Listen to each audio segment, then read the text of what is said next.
Well, we're 8 weeks into the Biden administration, and we're crashing and burning. Last week, we left off with Meghan Markle and Prince Harry having a little sit down with Oprah to discuss racism, oppression, and downright disrespect. As the couple sat down to recount their grievances, the main issue that struck a chord with America was the questioning of how dark Archie's skin would become. The couple refused to name names and decided to protect the identity of their offender, which has us all scratching our heads and wondering, why? Harry, was it your friend that was in blackface? Or was it the one you're sharing a moment with in the Ku Klux Klan outfit? Or was this all smoke and mirrors to steer us away from Prince Andrew's sexual scandals? I guess we'll never know. Speaking of not knowing, does anyone know why the Vatican sent roughly $2 billion to Australia? These transfers started in 2014, but money got really funny around 2017, with transfers around $415,000 started pouring into the country routinely. It is being reported that none of the Australian Catholic hierarchies or any Catholic organization was aware of the transfers nor benefited in any way. So who sent this money?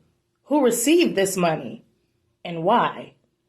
All this side deals definitely has me side-eyeing, as the Pope pushes hard for unity on the issues of climate change and formed an allegiance with our Catholic president despite their differences on abortion, contraceptives, gender, and same-sex marriages. The Vatican today said it would not bless same-sex unions. The president's a devout Catholic. Does he have a personal response to that? I don't think he has a personal response to the Vatican, no. He continues to believe and support same-sex unions, as you know, and he's long had that position. Is this the beginning of the dark winter Joe Biden has been warning us about? And is that why some money that was allocated for COVID is now going towards climate change? Y'all putting it together now? Or nah? But no one seems to care about the excessive spending and our country's ever-growing debt.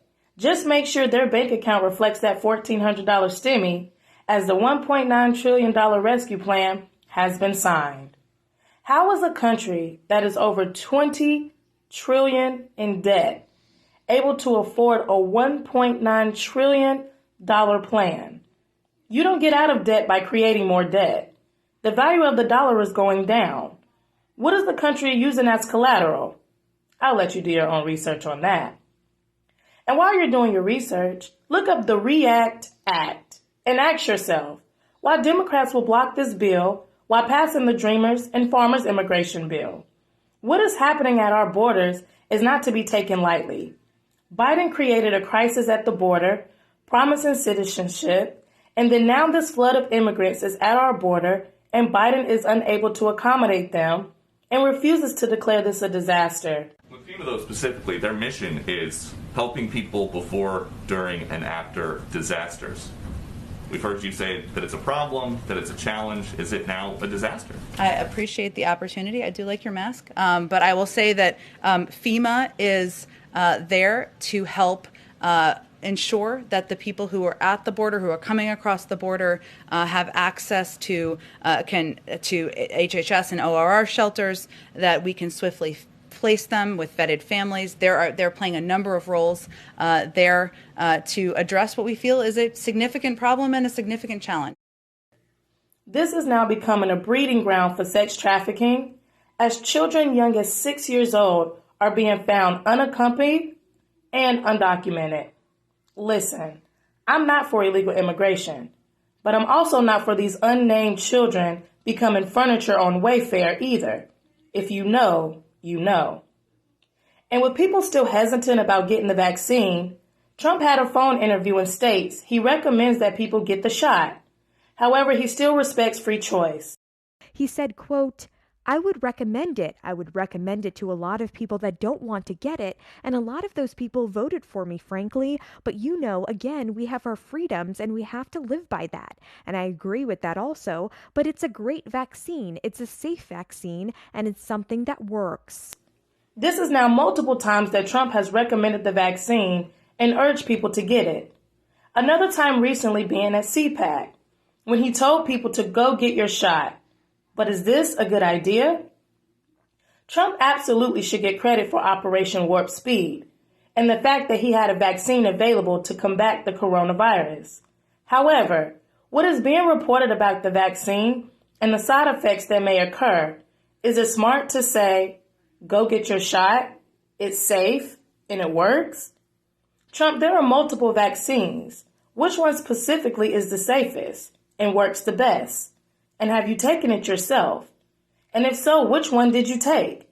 Did you get any symptoms? Acquiring minds just need to know. Acquiring minds also need to know, what the hell was Cardi B thinking?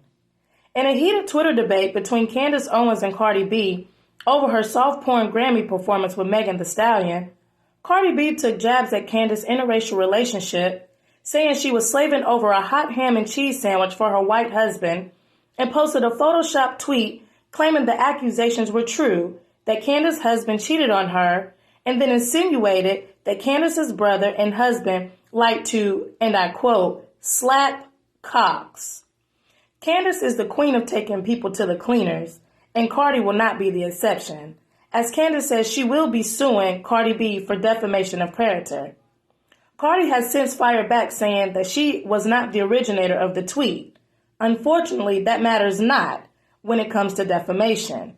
If you post information before you find out the legitimacy and claim that it is true, you are still guilty of defamation. Yo, did she just say that she not gonna stop until she owns that pussy? Bruh. Coco, give me your phone. Give me your phone so that I can charge it up and then you can have it right back.